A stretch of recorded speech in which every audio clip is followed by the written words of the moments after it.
Sa isang maliit na pamayanan sa paanan ng bundok, sa Atok Benguet dumating si Miguel Reyes kasama ang kanyang anak na si Maya para sa kanilang kauna-unahang pamumundok na silang dalawa lang. Ito ang kanyang plano, ang takasan ang magulong buhay sa Maynila at maglaan ng mahalagang oras kasama ang anak sa gitna ng kalikasan. Si Miguel ay isang dalubhasa sa mountain survival na ilang taon nang nagbibigay ng pagsasanay at nagtuturo rin sa mga national level search and rescue teams. Para kay Miguel, ang pamumundok ay hindi lang isang libangan o hamon kundi ang buhay mismo. Siya ang tipong tao na nababasa ang pagbabago. Ngang panahon sa kulay ngang, gadahon nararamdaman ang pagbabago ngang. Klima sa hihip ngang hangin sa madaling araw at kabisado ang bawat liko ng manggadaan ng dinaanan na niya ng maraming beses. Ang biyaheng ito ay isang espesyal na pagkakataon na matagal na niyang inihanda. Mula nang makaroon siya ngang unang anak pangarap na niyang makasama, itong umakyat ng bundok. Kahit hindi pa marunong maglakad si Maya, bumili siya na isang profesional na baby carrier backpack para sa hiking at maingat na pinlano ang isang simpleng ruta at ligtas na daanan. Ang kanilang panimulang punto ay isang hindi gaanong kilalang trail malapit sa Ambuklao Dam. At ang ruta ay isang maikling daanan na kayang balikan sa loop ng isang araw. Ang kanyang asawang si Isabel Santos ay hindi nakasama dahil sa trabaho, ngunit ang paglalakbay ng mag-ama ay tila isang ordinaryong araw lamang ng pamumundok na maingat na pinahandaan. O iyon ang inaakala ng lahat. Noong umaga ng Oktubre 12, sinimulan niya ang pag-akyat bandang 8:00 umaga. Pagsapit ng 10:32 AM, isang selfie ang dumating sa cellphone ni Isabel. Nakasuot si Miguel ng isang berdeng knitted na bonnet at may malawak na ang ngiti. Sa likod niya makikita ang isang pulang baby carrier backpack at mula ron ay nakasilip si Maya na walang emosyon ang mukha. Sa isang maikling video na kasama nito maririnig ang boses ngama na mahinang nakpapaliwanag. Habang itinuturo ang isang usa, habang si Maya naman ay tahimik na nanonood. At sa huli isang mensahe ang nakasulat, napakaganda ng bundok ngayon. Mahal kita. Napangiti si Isabel pagkabasa ng mensahe. Bihirang-bihira malate si Miguel kaya't wala siyang naramdamang pag-alala habang hinihintay ang nakatakdang pagbabalik nito nga 6:00 gabi. Ngunit lumipas ang 7:00 at nejing 8:00 ng gabi, wala pa ring tawag o text mula sa kanya. Sa simula pinakalma ni Isabel ang sarili. Inisip niyang baka nagtagal lang sila sa bundok dahil maganda ang panahon, ngunit ang sasakyan ni Miguel ay naroon pa rin sa paradahan ng lodge at ang kanyang cellphone ay nakapatay na. Beijing ang kanyang satellite GPS ay hindi na makonekta. Kilala si Miguel sa kanyang pagiging perpeksyonista at masinop sa paghahanda. Bago umakyat ng bundok, palagi siyang nakdadalangang hindi bababa sa 2 ekstrang baterya. Isinusulat ang kanyang plano sa isang kwaderno at tinitingnan ang lagay ng panahon. Malinaw na mas magiging maingat siya sa isang pamumundo kasama ang kanyang anak. Tiyak na isinaalang-alang niya ang oras ng pagpapalit, ng lampin ang pattern ng pagtulog, ng sanggol at ang mahindi inaasahang pag-iyak, at nagdagdag siya ngang sapat na palugit sa oras. Isang prinsipyo niya, ang laging bumabangang bundok bago lumubok, ang araw anuman ang sitwasyon. Dahil mas kilala ni Isabel ang pagkatao at karanasan ng asawa kaysa kaninuman pagsapit ng 9:00 gabi, sa wakas ay dinampot na niya ang kanyang telepono. Tumawag siya sa Operations Center ng Denor Cordillera Administrative Region. Hindi nanginginig ang kanyang boses habang mahinahon niyang ipinapaliwanag ang proseso sa isang emergency. Sabi pong asawa ko, babalik siyang 6:00 hapon ngayon at ang huling text niya ay 10:30 ngang umaga. Mag-isa niyang kasama ang aming anak na babae sa bundok. Nandun pa rin po ang sasakyan niya sa parking lot. Ang boses Sa kabilang linya, ay kalmado na tila sanay sa ganitong sitwasyon ngunit sa puso ni Isabel unti-unti nang gumagapang ang malamig na takot. Si Ranger Ramon Cruz na nakatanggap ngang ulat ay hindi binaliwala ang sitwasyon. Isa siyang veterano mula sa DENAR na mahigit 30 taon nang naglilingkod sa rehiyon. Naranasan na niya ang lahat mula sa mga turista na naligaw sa isang 500 metrong trail hanggang sa mga bihasang mountaineer na nawawala ng walang bakas. Ngunit ito ang unang beses na isang eksperto at isang sanggol ang sabay na nawala. Agad siyang bumuo ng isang incident command post at nagtalaga nga tauhan para sa paghahanap. Kinaumagahan lumipad ang nga helicopter at nagsimulang dumating ang nga volunteer team mula sa kalapit na lugar. Sa simulang investigasyon ang pinakamatibay na ebidensya ay ang selfie. Ang pulang baby carrier ang berdeng bonnet ang masayang muhanga mait ang sanggol na hindi umiyak at tahimik na nagmamasid. Sa larawan mukhang payapa ang mag-ama sa gitna ng kalikasan at walang anumang panganib. Ngunit ang mismong kapayapaang iyon ang nagiwa ng mas malaking tanong. Paanong ang isang taong napakamabusisi at maingat ay bigla na lang nawala ng walang anumang bakas? Ang bundok ay nanatiling tahimik. Sa gubat walang naiwang bakas. Walang patunay na dumaan si Miguel, walang senyales na umiyak ang bata. Kahit isang boteng tubig o balat ng biskwit wala ni isa. Maingat na siniyasat ng rescue team ang bawat sanga at ginamitan ng magnifying glass ang putik sa lupa sa loob ng mahigit isang linggo ngunit wala silang natakpuan. At sa isang iglap, ang isa sa pinakamahusay na mountain expert sa bansa at ang pinakamahalagang buhay na kanyang pinoprotektahan ay naglaho. Mula ng araw na iyon gabi-gabi, ay isa lang ang iniisip ni Isabel. Hinding-hindi niya hahayaang mapunta sa dilim ang anak namin. Ano ang nangyari? Ngunit walang sagot. Ang bundok ay tahimik, ang cellphone ay nakapatay at ang kanyang asawa at anak ay hindi na bumalik. Mula sa Maynila, ang ngiti sa mensaheng ipinadala, niya ay unti-unti nang naglalaho na parang isang lumang panaginip. Agad na nagtayo si Ranger Ramon Cruz ng command post malapit sa pasukan ng trail sa Ambuklao. Sa pagtutulungan ng DILG ng PNP Benguet at ng DER nagsimula ang isang malawakang paghahanap. Mula madaling araw, ang mga helicopter ay paikot-ikot sa ibabaw ng mga kabundukan habang ang mga ground team ay kumalat sa mga itinalagang zona. Hindi nagtagal dumating din ang mga voluntaryo mula sa iba't ibang panig ng bansa at mga profesional na canine search dogs. Lahat ay kumikilos ng mabilis. Mas alam nga sanay sa bundok kung gaano kakritikal ang sitwasyon. Ngunit hindi nagtagal naramdaman nila ang kakaibang katahimikan at paglaban ng bundok. Ang heografiya ng Cordillera ay ibang-iba kapag tiningnan sa mapakumpara sa aktwal na pagpasok dito. Sa mapamuha, itong simpleng ruta ngunit isang hakbang pa lang sa loop haharangin ka ang madulas. Natuyong, dahon matatari, nadalisdis, nga batuhan at nga makakabuhol na ugat nga puno. Walang kagamitan ang sapat para maging handa sa nga hindi inaasahang lupain na patuloy na lumilitaw. Ang bundok ay hindi nagpapakita nga awa kahit sa isang bihasang tulad ni Miguel. Mula sa una hanggang sa ikatlong araw masinsinang nagsagawang paghahanap ang rescue team sa paligid ng kanyang inaasahang ruta. Ngunit wala silang natakpuang kahit isang bakas. Sa ika-4 na araw pinalawak, ang sakop ngang paghahanap at nakisali na rin ang mga rescue team mula sa magkaratik na probinsya ngang Cordillera. Ginamit nila ang grid search method para suriin ng detalyado ang buong hilagang bahagi ang buklaw ngunit wala pa ring natagpuan.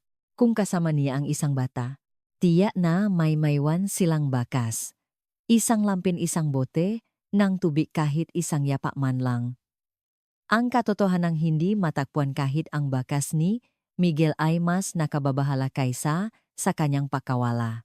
Sa dinami-damingang rescue operations na pinamunuan ni Ramon ngayon lang siya nakaranas ng isang kaso kung saan ganito kawalang bakas ang ebidensya.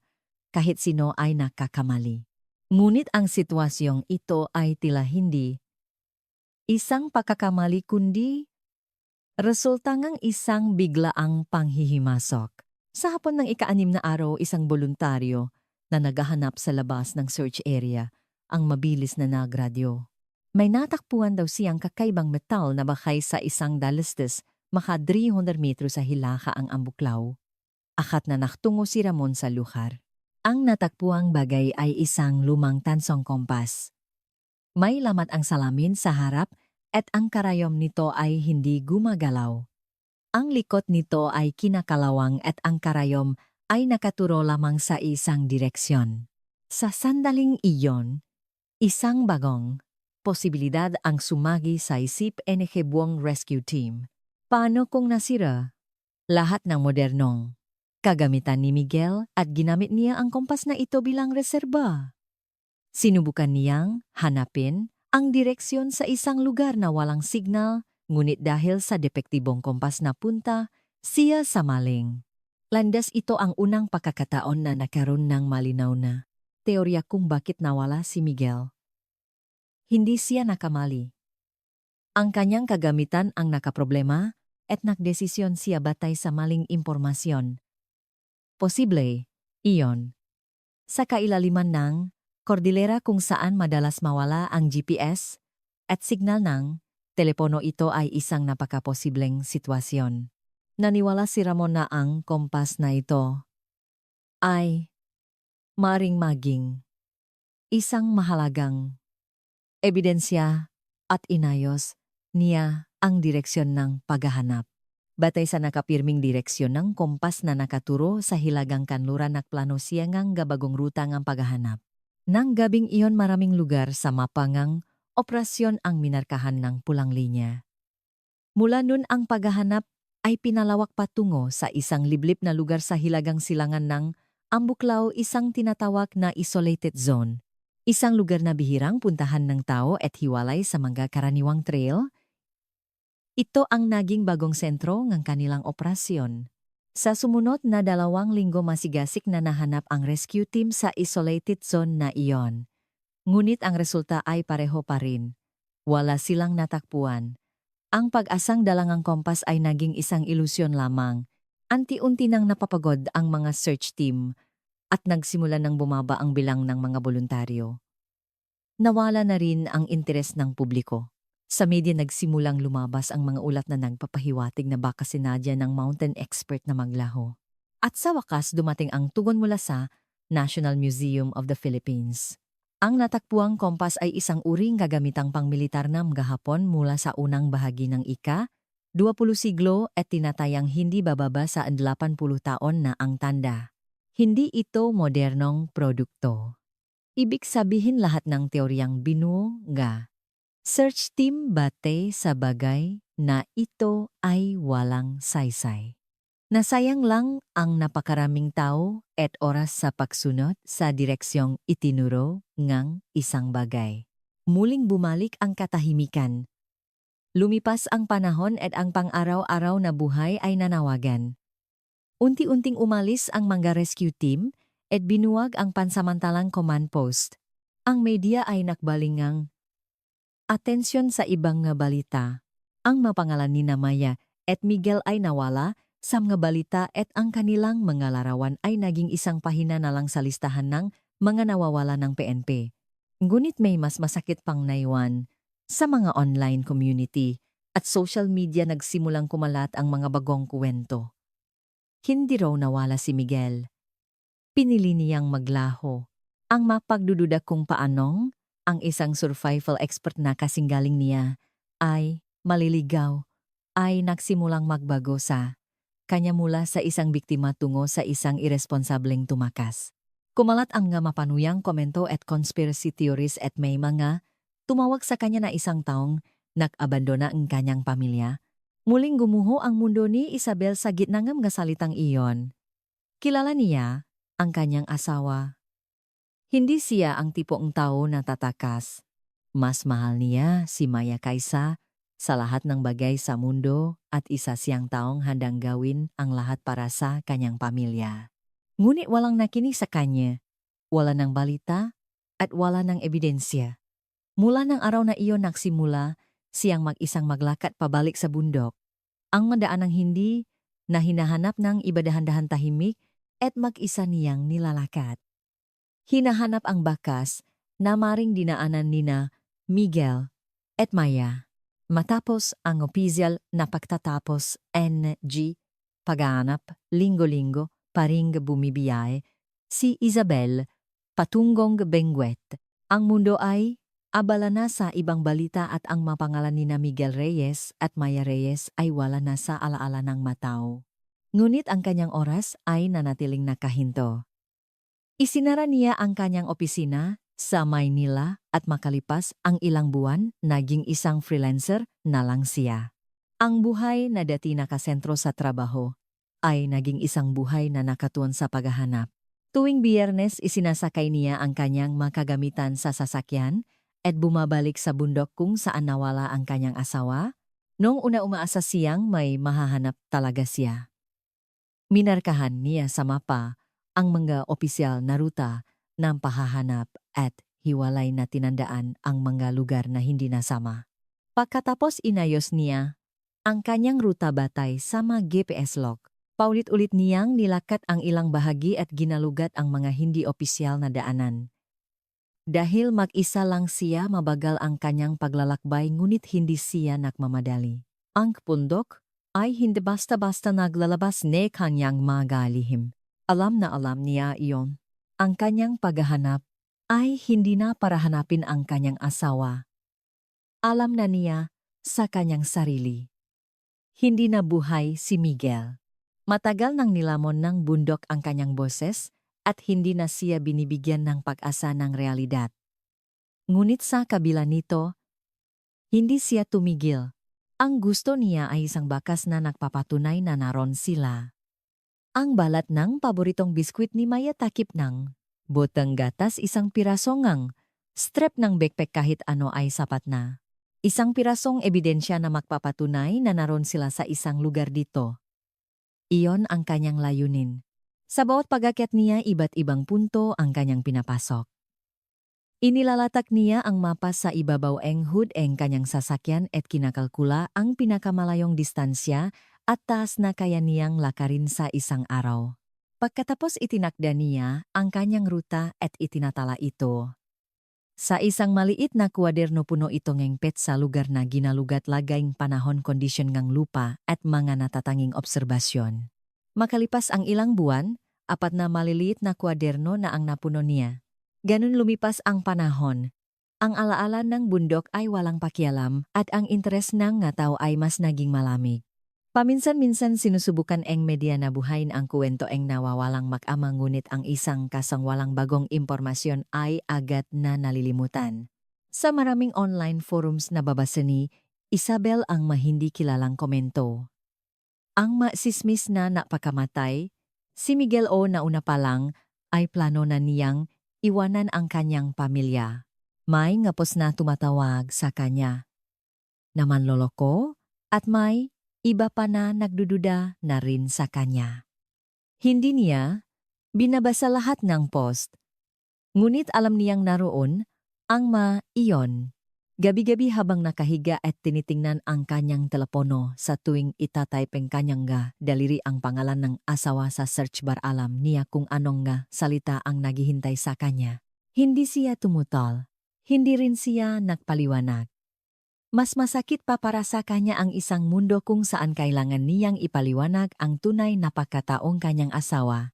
Maging ang mga kamag-anak at kaibigan ay unti-unti nang naging maingat. Noong una, lahat ay nag-alala, nakiramay at nagsabing tutulong sa paghahanap, ngunit sa paglipas ng panahon dumalang ang kanilang matawag. May ilan na maingat na nagsabi hindi ba't panahon na para bumitaw, narinig din niya ang masalitang. Kailangan mo nang magpatuloy at mabuhay para sa sarili mo. Ngunit alam niya, hindi ito isang bagay na basta na lang matatapos. Sa Maynila, araw-araw niyang tinitingnan ang litrato ni Maya. Ang huling larawan na kuhanong, sanggol pa ito na may matatabang pisngi at malinaw na mga mata. Sa larawang iyon na huminto, Sa oras 14 na buwan pa rin si Maya. Ngunit sa realidad baka si Maya ay lumalaki sa kung saang lugar. Paminsan-minsan, naisip niya iyon. Baka na-rescue siya at nasa isang ampunan. O baka may kumuha sa kanya at palihim siyang pinalalaki. Ang mga ganitong imahinasyon ay paminsan-minsan na nakpapabaliw. Sa kanya, bago siya muling bumabalik sa realidad, lumipas ang 1 taon at naging 2 taon. Inuring ng pulisya ang kaso bilang isang long-term unsolved missing person case at ang mga dokumento ay inilagay sa archives. Wala nang bagong investigasyon at kahit hindi opisyal na isinara, wala nang sinumang tumututok sa kaso. Naging isang tala na lang ito. Sa gitna nito patuloy na naglakad si Isabel.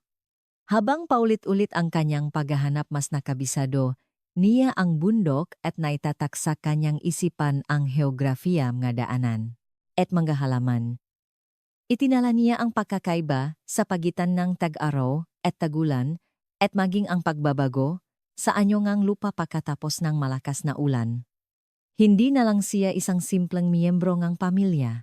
Siya na ang huling taong naghahanap sa kanila sa bundok na ito. Walang ahensya media o mamamayan ang naghahanap pa sa kanila. Mag-isa na lang siya. Sa gitna ngang gubat paulit-ulit niyang tinatanong ang sarili. Bakit wala silang iniwang kahit isang bakas? Baka may nakasalubong si Miguel, hindi kaya ito simpleng aksidente kundi may kinalaman ang ibang tao ngunit walang ebidensya. Ang mapagdududa ay umikot lamang sa kanyang isipan. Naglakad siya habang may pagdududa, binabalikan ang maalaala ng araw na iyon at muling naglakad pa. Lumipas ang panahon at napurol ang sakit. Ang matalim na pakiramdam ngang pakawala ay naging isang mapurol na kirot, hindi na umiyak si Isabel araw-araw, sa halip tahimik niyang inaalala. Sa tuwing papasok siya sa bundok, tinatawag niya sa kanyang isip ang pangalan ng kanyang asawa at anak at nagpapatuloy. Umasa na baka sa isang lugar naghihintay sila sa kanya. At ang ika-5 takulan ay paparating na, Agosto 1, 2023, sa isang mabatongi. Lugar sa kabundukan, Enijan, Itogong, Bengue, sa taas, na Umijit Kumulangi, 100 metro. Dalawang graduate. Student mula sa National Institute of Geological Sciences NG, Universidad NG, Pilipinas. At Carlo David ay nagsasaliksik tungkol sa erosyon. Patterns na granite sa Cordillera para sa kanilang thesis. Sa ilalim na isang summer academic project na suportado na Universidad Hinalugad. Nilang mga liblib na bahagi na kabundukan kung saan ang ilang lugar ay hindi mararating ng walang espesyal na kagamitan. Abang itinatala nila ang mga GPS coordinates at sinusuri ang mga bitak at istruktura ng bato, unang napansin ni Carlo ang isang kakaibang kulay. Sa gitna ng paulit-ulit na kulay, abo at kayumanggingang mabato, sinabi niyang tila may nakikita siyang kulay pula. Noong una'y inakala ni Lian na isa lang itong ilusyon na dulot ng sikat ng araw sa mga tuyong dahon. Ngunit nang lumingon siya at tingnang, mabuti ang pulang kulay ay hindi bahagi ng kalikasan. Sa isang makitit na siwang sa pagitan ng dalawang malalaking bato sa ilalim ng bitak na tinatawag na rock crevice, malinaw na may kumikinang na artipisyal na kulay. Nung una inakala nilang isa lang itong pirasong kapote o basura ng isang hiker. Sinabi ni Lian na huwag na lang pansinin para matapos na nila ang kanilang gawain para sa araw na iyon. Ngunit patuloy na sinabi ni Carlo na hindi siya mapakali sa bagay na iyon. Kakaiba ang lokasyon nito. Hindi ito basta na lang nalaglag at sumabit kundi tila sa pilitang isiniksik. Sa huli inihanda nila ang kanilang rappelling gear. Gamit ang climbing equipment at lubid, bumaba sila nga mga 10 metro papunta sa Siwangang Bato. Sa loop ang makitid at mamasamasang espasyo nakasiksik ang isang pulang baby carrier backpack. Isa itong high-end na backpack na idinisenyo para sa pagsakay ngang bata sa likod at kahit malabo na ang logo ngang brand buo pa rin ang pangkalahatang anyo nito. Masyadong mahal ito para basta na lang itapon at hindi rin ito isang lugar kung saan posibleng mahulog dahil sa isang aksidente. Sa halip nagbibigay ito ang impresyon na itinago. Halos isang oras ang ginugol nila para mailabas ang backpack. Dahil mahigpit itong nakasiksik sa siwang kinailangan nilang dahan-dahang yugyugin ito para matanggal. Sa wakas nailabas nila ito at inilagay sa ibabawng gato. Noong una inisip nilang isa lang itong basura na kailangan nilang kolektahin para sa kanilang pag-aral. Ngunit habang pabalik sila sa kanilang, tinutuluyan lalong lumakas ang pakiramdam nilang may kakaiba sa backpack na iyon. Kinaumagahan dinala nila ang backpack sa opisina ng Denner sa Baguio. Nangilapag nila ito sa reception desk. Natigilan si Ranger Ramon Cruz na naroon nung araw na iyon. Matagal na niyang sinubukang kalimutan ang kasong ito ngunit malinaw pa rin sa kanyang alaala ang litratong idinikit niya sa kanyang mesa. Ang imahang ilang taon nang nakadikit sa kanyang monitor isang lalaking may berdeng bonnet at isang sanggol sa loop pulang baby backpack. Isang eksenang hindi malilimutan. Agad na binuksan ni Ramon ang kanyang computer at pumasok sa database ng nga nawawalang tao ng PNP. Nang i-type niya ang pangalang Miguel Reyes, isang larawan ang lumitaw sa screen. Parehong backpack, parehong kulay, parehong brand. Muli niyang tiningnan ang backpack sa kanyang mesa at dahan-dahang tumango. Hindi ito isang simpleng nawawalang gamit. Ito ang nag-iisang bakas ang mag-amang nawala sa Cordillera 5 taon na ang nakalilipas. Agad na, itinuring na, ebidensya ang backpack at ipinadala sa PNP Forensics Group para sa fingerprint at DNA analysis. Pagkatapos ipinadala ito sa NBI sa Maynila at ang analysis ay ipinakatiwala kay Dr. Ana Morales, isang eksperto sa forensic science at materials analysis. Hindi lang ang simpleng anyo o pinsala ang sinuri ni Dr. Morales kundi pati na rin ang UV damage moisture absorption at organic residue para matukoy ang tagal ng pagkakalantad nito. Ang unang kahinahinalang senyales ay ang kulay. Kung 5 taon itong nakalantad sa labas, dapat ay kupas o maputla na ang pulang kulay. Ngunit matingkat pa rin ang kulay ng backpack na ito at mas matibay pa sa inaasahan ang matahin nito. Ang resulta ng UV decomposition analysis ay nagpakita na ang backpack ay nalantad lamang sa sikat ng araw sa loob ng ilang buwan. Ang panggalawa ay ang panloob na materyales. Ang sponge structure, foam padding, at internal shock absorbers sa loob ng backpack ay halos tuyo at hindi ganong marumi. Kung paulit-ulit itong nabasa ang ulan o nalantad sa pabago-bagong klima, imposible ang ganitong kondisyon. Walang amag at malinaw na iba ito sa mga karaniwang gamit na matatagpuan sa labas. Tinatayang ang backpack ay nakaimbak sa isang napaka-stable at tuyong kapaligiran. Malinaw ang ulat ni Dr. Morales, ang backpack na ito ay hindi naroon sa siwang 5 taon na ang nakalipas kundi kamakailan. Lamang nalantad, partikular na ilang buwan pa lang ang nakararaan. Sa sandaling iyon naramdaman ni Ramon na nakamali ang kanilang rescue team. Ang lugar kung saan natakpuan ang backpack ay hindi ang dulo kundi ang simula. May isang bagay na nagdala ng backpack na ito mula sa ibang lugar at inihulog ito sa siwang dahil sa baha o ibang natural na pangyayari. Dahil dito ganap na nagbago ang direksyon ng investigasyon. Ang kaso ay hindi natungkol sa paghahanap sa nawawalang tao kundi sa pagtuklas kung saan nagmula ang backpack sa loob ng 5 taon at kung paano ito napunta doon.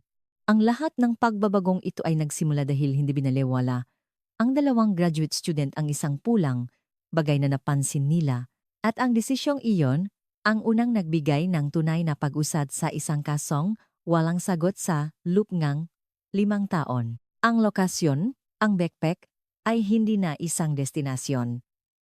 Isa na itong panimulang punto. Muling umupo si Ramon Cruz sa isang mesa kasama ang nga eksperto. Malinaw ang ebidensya kamakailan, lamang nalantat ang backpack at sa nakalipas na 5 taon, ito ay nasa isang ligtas na lugar. Kailangang matukoy kung saan at paano ito inanot para makapagpatuloy sila sa susunod na hakbang. Agad na nakipag-ugnayan ang DENR sa pag-asa para suriin ang matalang kakaibang lagayg panahon sa Itogon Benguet sa nakalipas na 1 taon. Natuklasan sa pagsusuri na nung huling bahagi nga, Marso 2023, isang malakas na low pressure area ang nabuo na nagdulot ng isang matinding localized na pagulan sa lugar. Sa lumang 3 oras bumuhos ang halos 200 millimeters ng ulan at may mga ulat na gumuho ang ilang trail at halos doble ang itinas ng antas ng tubig sa mga sapa. Ito ay tumutugma sa panahon kung kailan maring nalantad ang backpack. Iminungkahingam nga eksperto na dahil sa ulan posibleng nagkaroon ng pansamantala at malakas na agos ng tubig. Isang biglaang daloy ng tubig ang nabuo sa mga tuyong, sapa at ang agos na ito ang naktulak at nakanot sa mga magagang bagay sa paligid. Mataas ang posibilidad na ang backpack ay isa sa mga bagay na naanot nun upang gayahin ang daloy ngang tubig sa bulubunduking lugar gamit ang data ngang ulan ginamit ng den ang high-resolution na LiDAR data. Sa tulong ng geologist at hydrologist lumikha. Sila ng isang detalyadong 3D simulation na isinaalang-alang hindi lamang ang slope kundi pati na rin ang water saturation erosion potential at soil structure.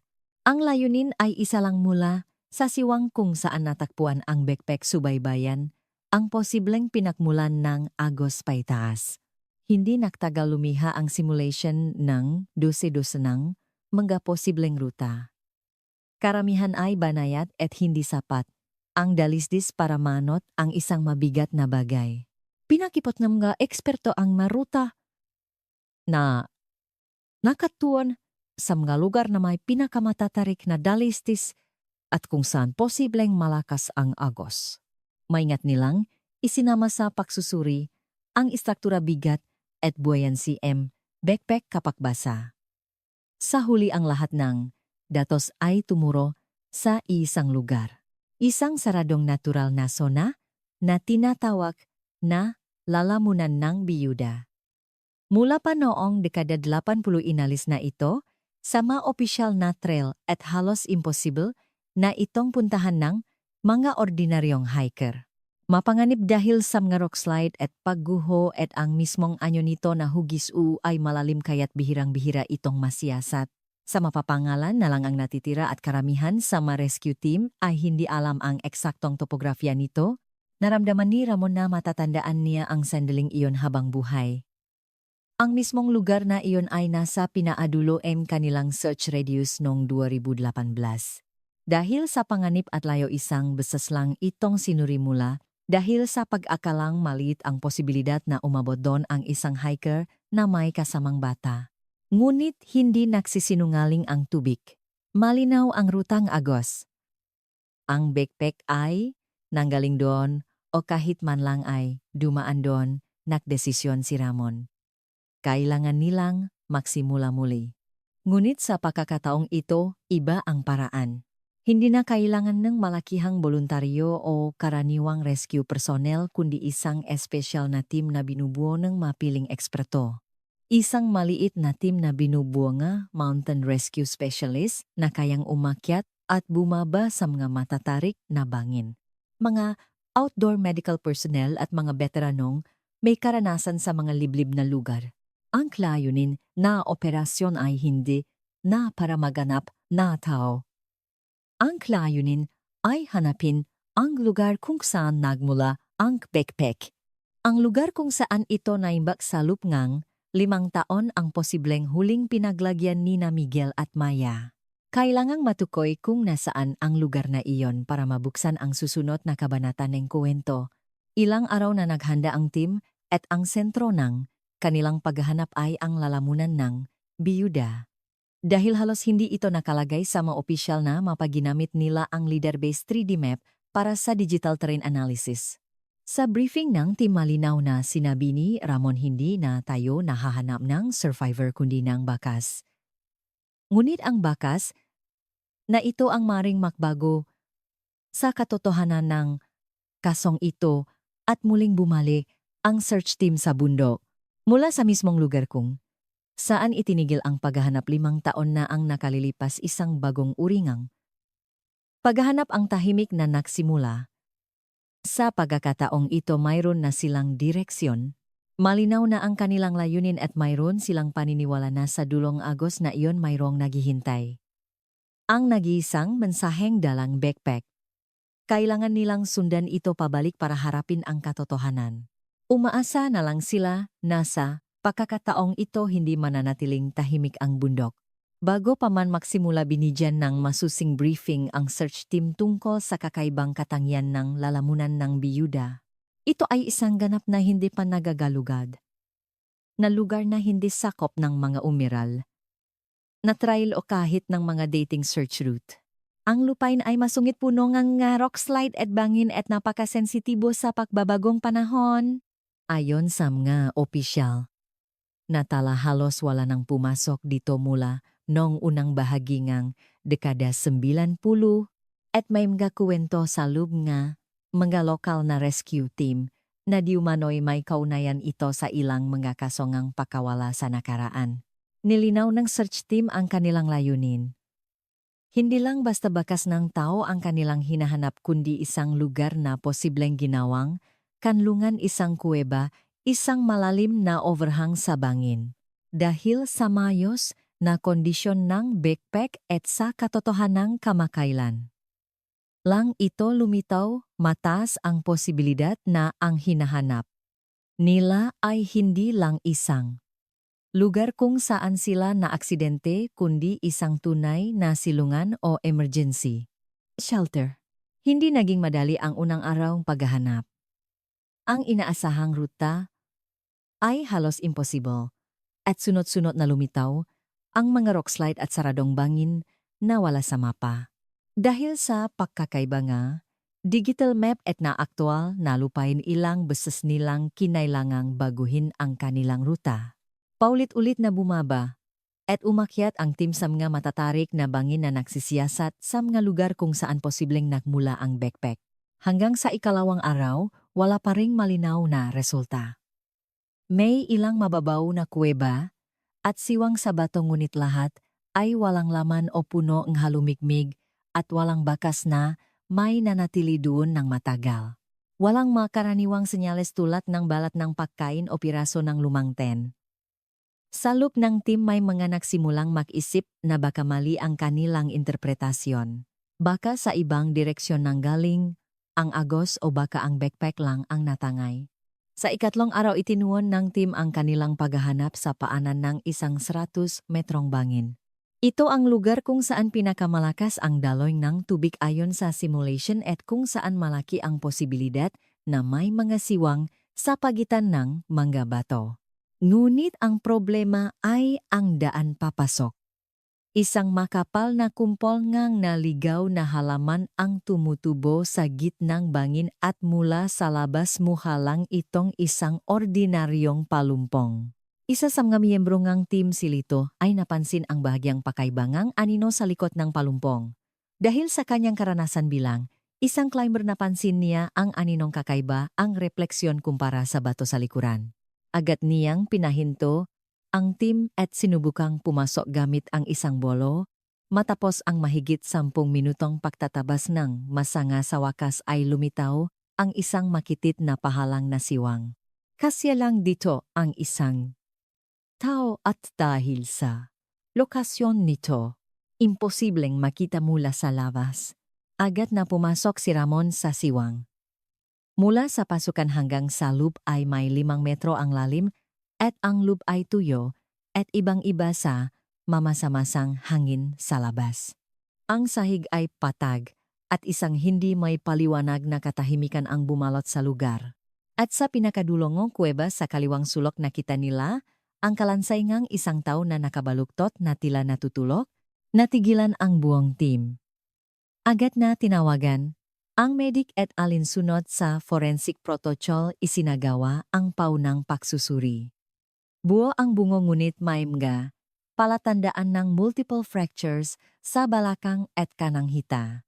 Ayon sa pagtatanya na eksperto tila nahulog siya mula sa taas na hindi bababa sa 10 metro at hindi naabsorb ngang kanyang katawan ang impact kaya't nadurog ang mabuto. Ngunit, may posibilidad ding na nabuhay pa siya ng ilang panahon bago namatay.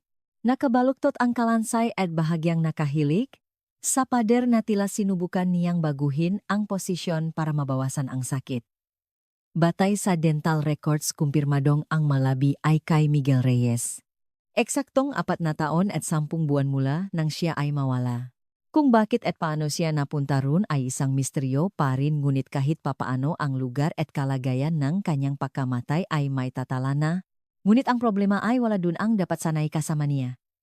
Sa muling pagsisiyasat sa loop ng kuweba isang miyembro ang nakarinig ng tunog ng metal mula sa siksik na lupa malapit sa pasukan. Maingat niyang hinukay ito at natakpuan ang isang maliit at kinakalawang na palatulos. Baluktot ang dulo nito at ang hawakan ay gawa sa kahoy na may masalimuot na balot ng berdeng electrical tape. Hindi ito isang ordinaryong gamit sa pamumundok o camping. Ang kasangkapang ito ay paulit-ulit na nakikita sa mga larawang nakatala sa DNR, sa mga operasyon laban, sa mga ilegal na nangunguhang halaman. Ang palatulos na ito ay isang custom-made na tool na ginagamit para sa ilegal na pagkuha ng galigaw na halaman lalo na nga rare orchids. Ang paraan ng pagkakabalot ng tape sa hawakan ay hindi pangkaraniwan at ito ang nagpaalala kay Ramon. Naalala niya ang isang mag-asawa na ilang beses nang nahuli sa parke dahil sa ilegal na pangongolekta. Palagi silang may dalang ganitong uri ng gamit at pareho ang paraan ng pagbabalot nila sa kanilang makagamitan. Biglang tumahimik ang lahat. Hindi nag-iisa si Miguel. Ang katotohanang may ibang tao sa kuwebang ito ay nangangahulugang hindi ito isang simpleng aksidente kundi isang pagkamatay kung saan may kinalaman ang ibang tao. Biglang nagbago ang buong direksyon ng investigasyon. Ang missing person case ay isa na ngayong criminal case. At may isang taong nakakaalam ng katotohanan ito, ang pagkatuklas sa palatulos ay hanap na nakpabaho sa direksyon ng kaso. Ang pagkamatay ni Miguel na dating itinuturing na isang simpleng pagkawala at aksidente ay naging isang sitwasyon kung saan may posibleng kinalaman ang ibang tao. Agad na isinara ni Ramon Eng, lugar at tumawag iniga, helicopter para daling Eng, forensic team mula sa NB. Ang kuweba ay hindi na isang lugar para hanapin ang baka zeniga nawawala kundi isang malinaw na crime scene. Ang pinakamahalagang ebidensya ay ang palatulos. Ayon sa forensic analysis halos, wala ng organic material na natira sa hawakan ngunit ang pattern ng kahoy at ang paraan ng pagkakabalot, ang tape ay natatangi. Hinaluhok ni Ramon ang makatala ng rescue at makafile na pahuli para tingnan kung may kaparong para ng pakpabalot sa nakaraan. Gabit araw niyang sinuri ang galumang file sa dinner megalitrato at magatalangang multa hanggang sa wakas. Sa isang kaso ng minor illegal camping, noong 2016 natagpuan niya ang isang litrato. Sa larawan may isang malit na backpack, isang silver na tumbler at isang malit mabigat na palatulos. Ang hawakan ay eksaktong binalot ng parehong berdeng electrical tape at ang paraan ng pagkakabalot ay perpektong tukma sa natakpuan sa kuweba. Nakasulat din sa file ang panggalan na mga nahuli, sina Benny at Elena Salvador isang mag-asawang nakatira malapit sa La Trinidad Benguet. Noong panahong iyon pinakmulta sila dahil sa ilegal na pagluluto, ngunit sa lugar na iyon matagal na silang pinaghihinalaang ilegal na nangunguha ng maligaw na halaman. Ngunit dahil walang direktang ebidensya hindi sila naparusahan ng higit pa, ang mga panggalan ng dalawa ay hindi na lamang simpleng persons of interest. Sila ay dati nang nakita malapit sa lalamunan ng biyuda at ang anyo ang kanilang gamit paraan ng pagbabalot at kilos ay tumutugma sa mga pangyayari sa crime scene. Agad na nakipag-ugnayan si Ramon sa PNP, Criminal Investigation and Detection Group CIDG, para sa mabilis na background check. Ang resulta ay mas nakakagulat. Sina Benny at Elena ay umalis sa kanilang inupahang bahay sa La Trinidad noong taksibongang 2019 nang walang anumang address forwarding. Dahil nangungupahan lang sila, halos walang bakas na naiwan at wala ring record ng paglipat. Naniwala si Ramon na ang kanilang pag-alis ay hindi simpleng paglipat kundi isang pagtakas. Ang tiempo ay kahina-hinala rin. Humigit kumulang 6 na buwan matapos mawala si Miguel.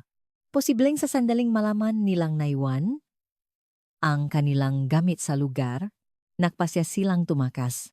Ngayon ang investigasyon ay nakatuon sa dalawang bagay, ang posibilidad na buhay pa ang nawawalang bata at ang kinaroroonan ng mag-asawang tumakas. Sinimulan ng pulisya na subaybayan ang kanilang digital footprint, mga transaksyon sa bangko, talaan ng komunikasyon, rehistro nga, sasakyan, lahat ng posibleng daan ay sinuri, ngunit karamihan sa kanilang transaksyon ay cash at ang kanilang cellphone ay mga unregistered prepaid SIM. Ngunit may ilang mapahiwatig na nakatulong para mapakipot ang kanilang posibleng lokasyon. Una, isang record ng paggamit ng ATM sa Mamburao, Mindoro noong 2020. Ang pattern ng pag-withdraw ay katulad ng dating gawin ni Benny at isang lalaking may katulad na pangangatawan ang nakunan sa kalapit na CCTV. Pagkatapos nito may ilang beses pang naitala ang parehong pattern ng pag-withdraw at batay dito napag-alaman ng team na ang mag-asawa ay palipat-lipat sa pagitan ng Mindoro at Quezon. Sa huli natukoy nila ang isang bahay sa isang liblib na barangay sa Infanta, Quezon. Hindi sila ang may-ari, ngunit ayon sa mga residente may isang mag-asawa at isang batang babae na nakatira doon sa loob ng 3 taon. Ang bata raw ay halos hindi nagsasalita at limitado ang pakikipag-ugnayan sa labas. Maingat na inihanda nga, pulisya nga, espesyalista mula sa DSWD at ni Ramon ang pagpunta sa lugar. Kung ang batang iyon ay si Maya, malamang na ibang-iba na ang buhay na kanyang kinagisnan, at ang isang marahas na interbensyon ay maaring magdulot ng malaking trauma sa kanya. Ang paharap ay dapat na maging mapayapa at may kasamang paliwanag. Ang susi sa planong ito ay isang ebidensya na maaring magpabalik sa kanilang alaala. Inayos ni Ramon ang palatulos na natakpuan sa kuweba. Inilagay sa isang malinaw na evidence bag at dinala. Mayroon siyang matibay na paniniwala na ang gamit na ito ang magpapabagsak sa depensa ni Elena. Tanghali kasama ang 3 naka-plainclothes na investigador, tumayo si Ramon sa harap ng bahay sa Infanta. Isang lumang puting bahay, isang bakuran na punong damo, isang kinakalawang na bisikleta. Sa gitna ng isang ordinaryong tanawin nakatago ang katotohanan ng maraming taon. Nang kumatok sila, si Benny ang unang lumabas. Payat siya, may matalas na tingin at puno ng pag-ingat. Nang tanungin niya kung ano ang kailangan nila, mahinahon na sumagot ang isang investigador, "Nandito kami para pag-usapan ang isang insidente na nangyari sa Cordillera noong 2018. Sa sandaling iyon nagbago ang kanyang mamata. Sinubukan niyang itanggi, ngunit nanigas na ang kanyang mukha. Sumunod na lumabas si Elena mula sa loop. Mas sensitibo ang kanyang reaksyon kaysa sa asawa. Nang dahan-dahang itaas ni Ramon ang evidence bag na may lamang palatulos, hindi na siya nakapagsalita. Namutla ang kanyang mukha at nanginginig ang kanyang ngalabi. At hindi nagtagal bumigay na siya. Tahimik na yumuko at sinimulang ilabas ang lahat ng kanyang kinimkim. At sa wakas, ang katotohanan tungkol sa kapalaran ng nawawalang si Maya ay nagsimulang malinawan. Napaupo si Elena sa sahig at nagsimulang magsalita habang pinipigilan ang paiyak. Noong Oktubre 2018, sila ni Benny ay ilegal na nangunguha ng galigaw na halaman malapit sa lalamunan ng biyuda. Ilang taon na silang maingat na kumikilos para hindi mahuli na naglalakbay sa mabundok tuwing panahon para kumita. Nang araw na iyon, tulad ng dati tapos, na silang manguha at naghahanda ng bumaba nang may marinig silang iyak ng sanggol. Noong una inakala nilang tunog ng hayop, ngunit natanto nilang iyak itong tao. Maingat nilang sinundan ang tunog at natakpuan ang isang lalaking nakahandusay sa paanan ng isang bangin. Halos hindi na siya makapagsalita sa sobrang pagod at ang kanyang binti ay baluktot sa isang hindi natural na anggulo. Sa tabi niya may isang maliit na sanggol na kabalot sa kumot at bahagyang nanginginig. Hirap na humihinga ang lalaki habang itinuturo ang sanggol. Pakiusap iligtas niyo ang bata. Kahit anong mangyari sa akin, paulit-ulit niyang sinasabi. Nung una nag-alangan sila. Kung magsusumbong sila malalaman ang kanilang ilegal na gawain, tiyak na mapaparusahan sila. Ngunit maluba ang kalagayan ng lalaki napakabata ng sanggol. Bigla na lang binuhat ni Elena ang bata at kinuha naman ni Benny ang backpack. Nakiwan sila ng isang boteng tubig at isang pirasong trapal para sa lalaki at umalis. Nung una plano nilang iwan ang bata sa isang ospital o sa harap ng simbahan. Ngunit nang makalabas na sila sa bundok, nagbago ang sitwasyon. Si Maya ay mas tahimik kaysa sa inaasahan at hindi na umiyak. Maging sa sasakyan mahinahon siya, at tahimik na nginunguya ang isang piraso ng biskwit na ibinigay sa kanya. Ilang araw silang palipat-lipat ng matutuluyan habang nag-iisip. Ngunit sa paglipas ang panahon nagbago ang kanilang nararamdaman para sa bata. Natutulok ang bata sa mga braso ni Elena at hinahawakan ang daliri ni Benny habang nakatingin sa kanya. Ang kanilang guilt ay naging isang irresponsableng pagmamahal at sa huli.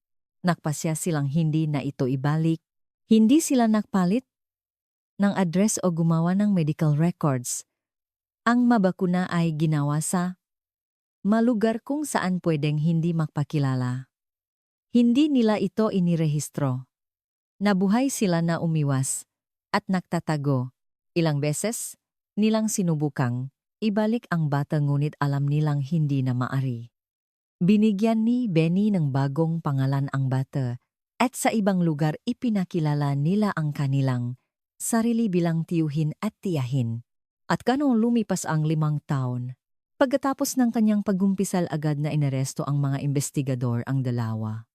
Ang mga kaso ay abandonment resulting in homicide, obstruction of justice at illegal custody kasama ang maraming iba pang paglabag sa batas.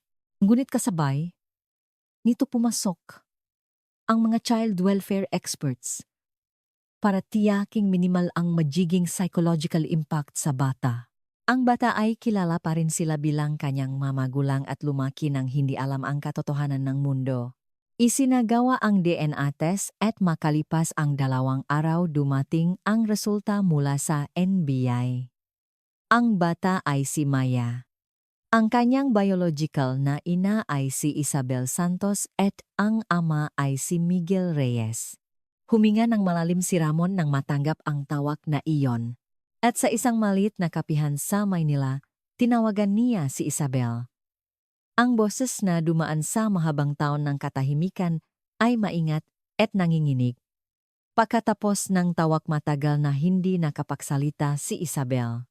Kinailangan niyang muling tanggapin ang pagkamatay ng kanyang asawa at kasabay nito harapin ang hindi kapanipaniwalang himalangang kaligtasan ng kanyang anak.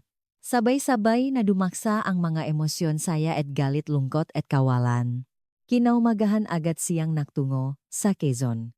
Ang bata ay nasa pangangalaga ng isang ahensya at kasama ang mga eksperto doon inihanda ang proseso ng dahan-dahang pahatid ng katotohanan. Ang kanilang unang pakikita ay tahimik. Si Maya ay hindi mapakali at si Isabel ay hindi lumapit. Pinanut lang niya ang bata at naghinte. Walang nangyaring pagbati at walang usapan. Ngunit sa kanilang mga mata may isang bagay na gumagalaw. Tumingin ang bata sa mga matang hindi kilalang babae at si Isabel ay nakilala pa rin ang kanyang anak. 1 buwan ang lumipas at inilabas ng korte ang hatol. Sina Benny at Elena ay sinentensiyahan ng pakakakulong na walang parole kasama ang mabigat na parusa para sa child abandonment at concealment. Ngunit sa isang pambihirang pagkakataon nagdagdag ang hukom eng isang pangungusap sa desisyon. Ang batas ay humahatol sa kasalanan ngunit ang tao ay nagtatanong sa dahilan ng mapagpili sa gitna ng pagdurusa. Dahan-dahang nabuo ang relasyon ni Maya kay Isabel. Isang ina na wala sa kanyang alala ngunit may mainit na pananalita at pamilyar na amoy. Nakuha ni Isabel ang kanyang anak ngunit kailangan niyang matutunan kung paano magsimulang muli. Ang bata ay may bagong pangalan at mga hindi pamilyar na alaala. Iginagalang niya ang lahat ng iyon. Nakpasya siyang hindi makmadali at hintayin ang bata na unti-unting lumapit. Ang punto ni Miguel ay nasa isang maliit na burol na pinili mismo ni Isabel. Mula ron tanaw, ang mabundok at bawat panahon nagbabago ang direksyon ng hangin. Ipinaukit niya sa lapida ang huling, desisyon mo ang nagligtas sa ating anak. Hindi ka nabigo. Hindi perpekto ang tao. Minsan sa gitna ngang, takot gumagawa tayo ngang.